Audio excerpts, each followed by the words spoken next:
आज सुबह जरा प्लीज़ इंट्राडे चार्ट लेके आइएगा 46,974 दैट मीन्स सुबह सुबह था वो था 46,610 550 का और वो क्रिटिकल था। और प्लीज़ निफ्टी बैंक का चार्ट लेके आइएगा। ये देखिए तो हम की ट्रेजेक्ट्री को फिर एक बार स्ट्राइक करने की कोशिश करते हुए। शिल्पा जी गुड आफ्टरनून, आपका पहला कन्विक्शन आइडिया क्या होगा मैम? क्या चीज़ कर रही हैं आप, शॉर्ट लॉन्ग? की तरफ ही रहेगा। मुझे यहाँ पे HDFC लाइफ अच्छा लग रहा है। HDFC लाइफ में थोड़ा सा शॉर्ट कवरिंग भी है और ये अगेन 600 के ऊपर ही सस्टेन कर रहा है वेरी डिसाइसिवली। तो मुझे लगता है अबाउट टाइम में 650 तक डेफिनेटली एक ट्राई लेगा। तो 600 के स्टॉप लॉस से 650 के लिए आप इसको अप्रोच कर सकते हैं। इसको प्रभुदास लीलाधर में आज हमने इसको 650 कॉल ऑप्शन रफली 4 रुपीज़ 80 पैसा 5 रुपीज़ के बीच में इसको दिया है विद स्टॉप लॉस ऑफ 2। तो आप इसको भी पार्टिसिपेट्स में कर सकते हैं। सेम स्टॉप लॉस 2 रुपए का, टारगेट 11 से लेके 14 तक का एक्सपेक्टेड है। ओके HDFC लाइफ मार्च 650 की कॉल भी ले सकते हैं आप ओपन इंटरेस्ट जहां पे आज एक सिग्निफिकेंटली अप भी हुआ है 440 पे ट्रेड करते हुए। मानस आपका ट्रेड इस वक्त का?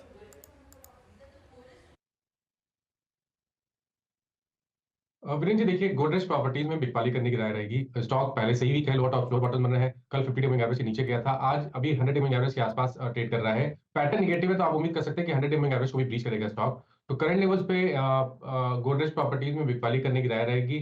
2191 के स्टॉप लॉस से आप बिकवाली कर सकते हैं और अब जो टारगेट होंगे वो करीब करीब 2000 के होंगे। तो 2000 के टारगेट के लिए गोदरेज प्रॉपर्टीज में बिकवाली करनी है। ऑप्शन में आप 2100 वाला पुट ऑप्शन जो 50 रुपए पे ट्रेड हो रहा है वहां पर खरीदारी करिए, 29 रुपीज का स्टॉप लॉस लगाइए और 90 रुपए के टारगेट सेट करिए। कह रहे हैं कि गोदरेज प्रॉपर्टीज जो आज वीक है वहां पर शॉर्ट का ट्रेड अभी भी लिया जा सकता है। शिल्पा आफ्टरनून आपका trade? Actually, I just gave buy Sorry, HDFC.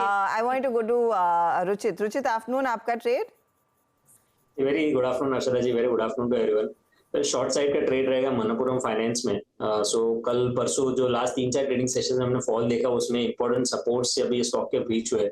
आज भी जो पुल बैक मूव मार्केट के साथ साथ आया है 3-3.5% ऊपर है, लेकिन आप वॉल्यूम्स देखेंगे तो कोई अच्छे हायर वॉल्यूम्स या प्राइस अप मूव के साथ में नहीं है। सो आई थिंक जस्ट ये वीकनेस आगे भी कंटिन्यू हो सकती है। तो करंट लेवल्स पे शॉर्ट पोजीशंस बनाने की सलाह रहेगी। 174 के ऊपर का स्टॉप लॉस रखे, 145 के अराउंड के नियर टर्म टारगेट्स के लिए। मनप्पुरम में एक अपॉर्चुनिटी क्लियरली तेजी की बन रही है। आई थिंक इनके लिए बिजनेस अपॉर्चुनिटी भी और बेहतर बनेगी क्योंकि सरकारी बैंकों को वैसे ही हिदायत मिल रही है RBI से कि अपने गोल्ड लोन्स को लेकर थोड़ी सी और कमर कस लें। गावा जी आफ्टरनून, क्या हाल बताइए, ट्रेड क्या लेंगे? तेजी मंदी? तेजी करेंगे। Good afternoon to you. और जो स्टॉक चुना है मैंने इस वक्त वो है गोदरेज कंज्यूमर। गोदरेज कंज्यूमर 1218 के आसपास ट्रेड कर रहा है। यहाँ से एक अप मूव मिलना चाहिए क्योंकि 7-8 दिन की डाउन मूव मिला है, उस पर बाउंस मिलना चाहिए। स्टॉप होगा 1200 जोन्स का, टारगेट करीब 1250 के ऑन द अपसाइड नजर आते हैं। यस, गोदरेज कंज्यूमर पर ध्यान देना चाहिए। ओके गोदरेज कंज्यूमर आपकी कॉल 1218 पे। सुदीप गुड आफ्टरनून, आपकी कॉल क्या रहेगी इस वक्त की? गुड आफ्टरनून विनू जी मेरी कॉल रहेगी HCL टेक पे। हमने देखा है सुबह से IT स्टॉक्स निफ्टी को सपोर्ट कर रहे हैं और HCL टेक को यदि देखें तो जो हिसाब से एक अप ट्रेंडिंग चार्ट पिछले काफी महीनों से हमने देखा है और उसके बाद पिछले 7-8 दिन से स्टॉक कंसोलिडेट कर रहा है। और मार्केट में जब जहां पे हमने गिरावट देखी, यहाँ पे हमने देखा कि ये स्टॉक 1600-1620 के लेवल के आसपास से एक बेस बना के वापस से आज हमने अच्छा मोमेंटम यहाँ पे देखा है। पिछले 8 दिन के हाईएस्ट लेवल पे अब स्टॉक ट्रेड कर रहा है। मुझे लग रहा है यहाँ पे HCL टेक को बाय किया जा सकता है 1635 के स्टॉप लॉस से 1710 के टारगेट के लिए। ओके HCL टेक्नोलॉजीज, अगर बाजार में कहीं थोड़ा बहुत भी कन्विक्शन है तो दैट्स IT और सिर्फ IT। आशीष चतुर्मोदा हमारे साथ जुड़ चुके हैं इस वक्त JM फाइनेंशियल से। आशीष गुड आफ्टरनून, कार्यक्रम में स्वागत है आपका। आशीष, वाकई इस बाजार में अभी डिसाइसिव कुछ नहीं है अभी आपके किसी भी, अगर आप देखें मीडियम या लॉन्गर टर्म प्रोस्पेक्टिव के ट्रेड पर भी आपको या फिर इन्वेस्टमेंट को भी आपको एक रूम देना पड़ेगा एरर के लिए कुछ ना कुछ। आप कैसे अप्रोच कर रहे हैं और क्या अभी ये कहना कि मिड कैप स्मॉल कैप में स्टेबिलिटी आ गई है, ये सही होगा या जल्दबाजी है? और आपका कन्विक्शन कॉल इस वक्त का? Good afternoon Veeru, good afternoon Harshada. तो देखिए, हाँ, हमने कल भी आपके शो में चर्चा की थी कि थोड़ा सा कैपिटल प्रोटेक्शन पर आप ध्यान देना चाहिए, और कैपिटल प्रोटेक्शन का मीनिंग ये है कि आपको कहीं ना कहीं high quality large cap companies की तरफ जाना पड़ेगा, या हो सकता है डिफेंसिव जैसे कि आईटी, फार्मा, इनके अंदर में कहीं ना कहीं एक सेफ्टी हमें देखने को नजर आएगी। और कल एक बड़ी गिरावट थी, तो उसके बाद एक पुल बैक बहुत ही स्वाभाविक सा चीज है जो जो आती है। पर फिर भी अभी कहना थोड़ा जल्दबाजी होगा कि ये पूरी तरह से रिवर्स हो गया है। ऑब्वियसली देखिए, मार्केट की जो लिक्विडिटी है या जिस तरह के सिप फ्लोज हैं, उसको देखिए कंफर्ट तो आती है, और जिस तरह से जीडीपी का हमने देखे फोरकास्ट आज फिर बढ़ गया, जीएसटी कलेक्शंस अच्छे आने वाले, तो कहीं ना कहीं नीचे में हमें ऐसा जरूर लगता है कि बाय ऑन डिप का मार्केट रहेगा।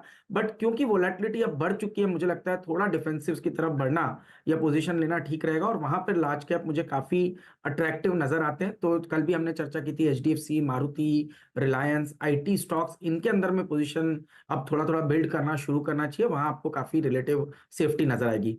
जहां तक के टॉपिक का सवाल है, तो आज हम जो स्टॉक रिकमेंड करें, हम जो बात करने जा रहे हैं वो है मारुति के अंदर। तो मारुति हमें काफी पसंद है, और डिस्क्लोजर है कि स्टॉक हमारे पोर्टफोलियो के अंदर है, काफी समय से हम इसकी चर्चा कर रहे हैं और हमें काफी पसंद आता है। पहले तो मैं टेक्निकल लेवल्स की बात करूं तो मुझे लगता है कि एक तो ये स्टॉक करीब करीब 6 साल के लंबे कंसोलिडेशन के बाद एक ब्रेकआउट इसने दिया, और बहुत ही अच्छी तरह से अब कंसोलिडेट कर रहा है उस ऑल टाइम हाई के ब्रेकआउट के बाद। अब मेरा मानना है कि 11,200-300 पे स्टॉक ने एक अच्छा base short to medium term में बना चुका है, और ये बेस अगर से स्टॉक मेंटेन रखता है तो in the short to medium term 12,500 तक की एक मूव हमें देखने को नजर आ सकता है मारुति के अंदर। और थोड़ा लंबी अवधि का व्यू ले 6 से 9 महीना, तो मैं समझता हूं 14,000 के भी लेवल मारुति के अंदर में क्रॉस होते हुए नजर आएंगे। नंबर्स की बात करूं तो हमारा ही मानना है कि ये कंपनी करीब 520 रुपए का ईपीएस आने वाले समय में देगा, और इसको अगर से आप एक रीजनेबल मल्टीपल दे, जो इसके ट्रेलिंग पी को आप देखें या फॉरवर्ड पी को देखें, तो 22-23 के पी मल्टीपल पे एक अच्छी खासी अपसाइड मारुति के अंदर देखने को नजर आएगी। मारुति एक बहुत ही डाइवर्सिफाइड प्लेयर, आप देखेंगे सीएनजी के अंदर में मारुति ने 2019 में 1 लाख गाड़ियां बेची थी, और अब वही सीएनजी के अंदर में करीब 5 लाख गाड़ियां मारुति बेच रहा है। तो कहीं ना कहीं मार्केट लीडरशिप सीएनजी के अंदर, हाइब्रिड के अंदर मारुति ले रहा है। तो हमें लगता है कि एक बहुत ही वेल डाइवर्सिफाइड प्ले है पूरे ऑटो सेगमेंट के अंदर में। और ईवी के अंदर में आप देख रहे हैं जो ग्लोबल कमेंट्री आ रही है, वो थोड़ी सी एक स्लो डाउन की एक्सपेक्टेशन है, क्योंकि इंफ्रास्ट्रक्चर अभी ईवी का सही तरह से स्टेब्लिश नहीं हुआ है। तो उसका भी एक बड़ा बेनिफिट मारुति जैसी कंपनी को मिलेगा जो डाइवर्सिफाइड है सभी सेगमेंट्स के अंदर में। तो इस वजह से हमें लगता है कि वैल्यूएशन की कंफर्ट, टेक्निकल कंफर्ट, और जिस तरह से ईवी के अलावा दूसरे सेक्टर्स में है, उसका एक बड़ा एडवांटेज मारुति के स्टॉक के अंदर में देखने को नजर आ सकता है। बता दें कि मनी कंट्रोल पर दिए गए विचार एक्सपर्ट्स के अपने निजी विचार होते हैं। वेबसाइट या मैनेजमेंट इसके लिए उत्तरदायी नहीं है। यूजर्स को मनी कंट्रोल की सलाह है कि कोई भी निवेश निर्णय लेने से पहले सर्टिफाइड एक्सपर्ट की सलाह लें।